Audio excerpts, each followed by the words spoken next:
I, Monique Anderson Walker, do solemnly affirm that I will support the Constitution of the United States,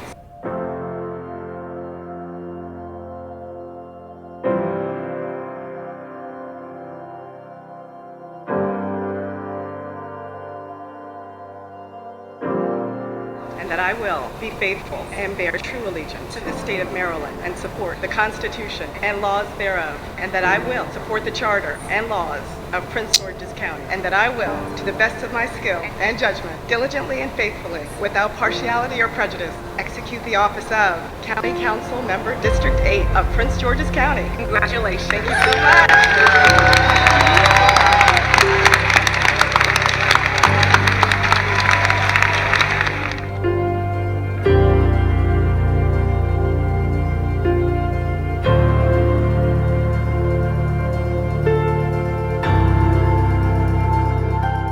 I am born and raised right here in Prince George's County. You can probably tell from my toughness. Born and raised right here. The desire for me to see us fulfill what we are meant to fulfill is so fiery in me that I am sickened by situations where people come here and dictate what's going to happen in your backyard, next door to you, and don't even live here. We have been dealing with the WSSC and stormwater management issues for quite some time. So I think on probably day one, I started focusing on why we're having the numerous water main breaks. So one of my first 5 meetings actually was with WSSC to sit down and find out how this information is tracked, and nobody could give me an answer. There's a maximum capacity that WSSC can handle. When I follow up to find out how this is being tracked, I'm very challenged in finding out how it's being tracked. The reason why this is somewhat concerning is because 3 or 4 years from now, when people are in different positions, perhaps those individuals who were party to that swap are no longer around. And the property that was supposed to be void of any development because of its lack of having capacity becomes developed. I think we're going to need to get back to you on that because we'll look into that and see how that works. Definitely get back to you. Great.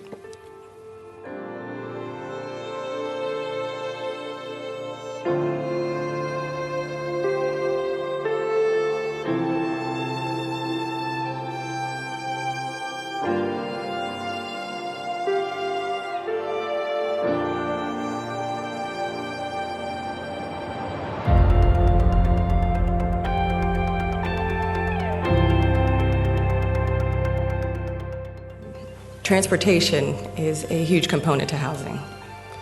And I'm going to get to what my bigger point is, which is more inclusionary in our thinking with housing.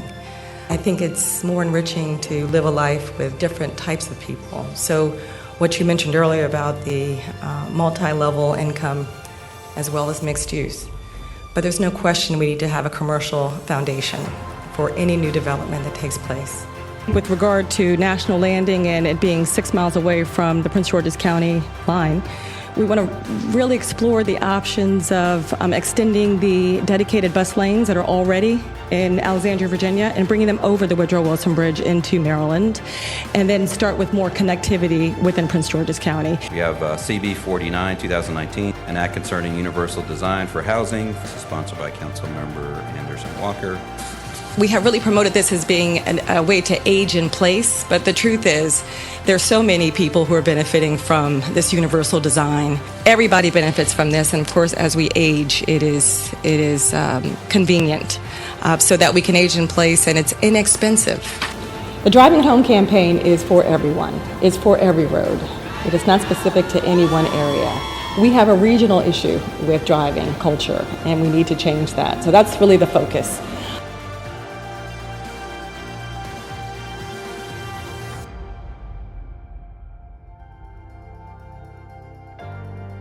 For our first budget session, which was very challenging, I was able to get $500,000 specifically for seniors and veterans to keep housing. Now, it's a pilot program, so the way it works is it's only for District 8. But I recognized going to senior housing that people were getting priced out right around year 6. You know, what's called affordable or senior was great for the developer because they get paid up front. But then we saw a lot of disinvestment in those same facilities over time. We saw that the people they were built for couldn't even live with the mattress, live there after about 6 or 7 years. They were priced out. So I said, look, we are going to make sure that we take care of people so they can age in place and not be stressed out in the process trying to figure out how they're going to live there for years and years. But the bigger issue is we need to look at mixed use. So there's a commercial component or several components, commercial components, with any kind of vertical development that moves forward. And I guess what I'm saying is I think vertical development is the way we should be thinking.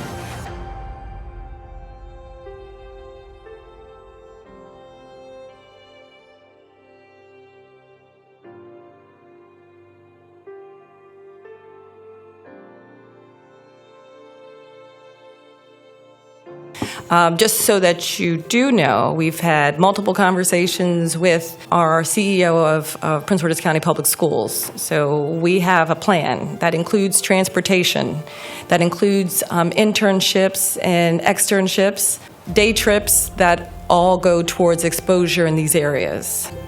To be career ready, whether they choose to go straight into a career after high school or go to college.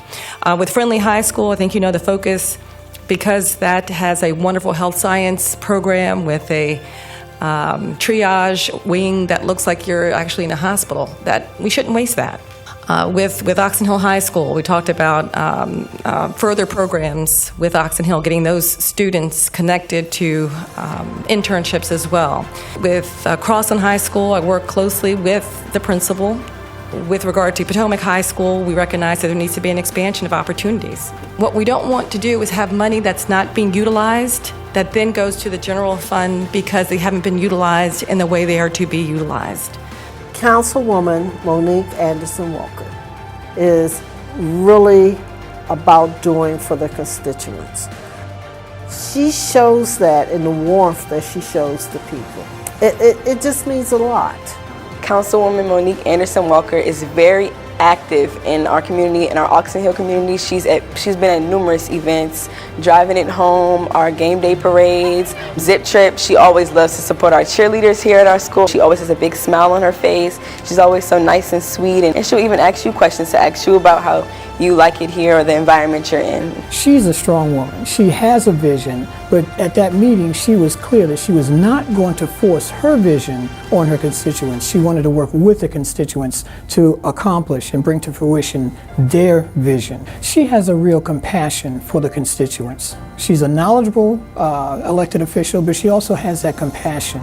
So in life, we're all dealing with something. But that something should never hold you back. It should really propel you.